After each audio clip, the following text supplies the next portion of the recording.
আমার কিন্তু বিভিন্ন সময় এইসব গানের কারণে বাসা থেকে পালায় যেতে হয়েছে। 2018 সাল থেকে হচ্ছে আমি অন্যায়ের বিরুদ্ধে গান করি। কখনো এই যে সড়ক আন্দোলন হলো 18-তে, প্রবাবলি 18-তে গান করলাম। 21-এ হচ্ছে এই যে রাজার রাজ্যে সবাই গোলাম। তারপরে হচ্ছে কখনো নারীদেরকে নিয়ে গান, কখনো ধর্ষণের বিরুদ্ধে গান, কখনো ফেলানিকে নিয়ে গান, কখনো আবু সাইদকে নিয়ে গান।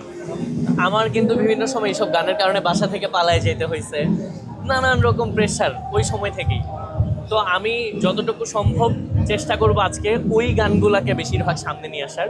এছাড়া আমি কিছুদিন আগে, এই যে 2 থেকে 3 দিন আগে একটা গান করেছি। গানটার নাম হচ্ছে জুলাই রবে বেঁচে। এই গানটা করার পিছনে মূল উদ্দেশ্য হচ্ছে একটা বৃহৎ গোষ্ঠী চাইতেছে যে জুলাই যেন কোনোভাবেই না টিকে থাকে। সো জুলাই টিকে না থাকলে এই যে এত মানুষ যে শহীদ হইলো, যারা চোখ হারাইলো, যারা আহত হইলো, তাদের তো কোনো অস্তিত্ব থাকে না, আমাদের কারো অস্তিত্ব থাকে না।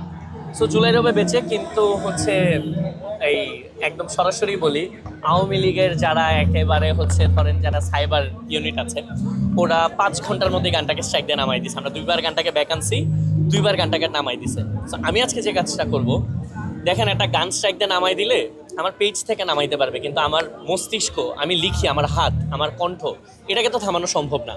আজকে আমি এই গানটা পারফর্ম করবো এখানে, এবং মানুষকে আমি বলবো যে এটা আর্কাইভ করে রাখতে। হাজার হাজার আইডি থেকে আপলোড হবে, তারপর আমি দেখবো যে কতগুলো জায়গা থেকে নামাইতে পারে। সো এইভাবে করে আজকের প্লে লিস্টটা সাজানো।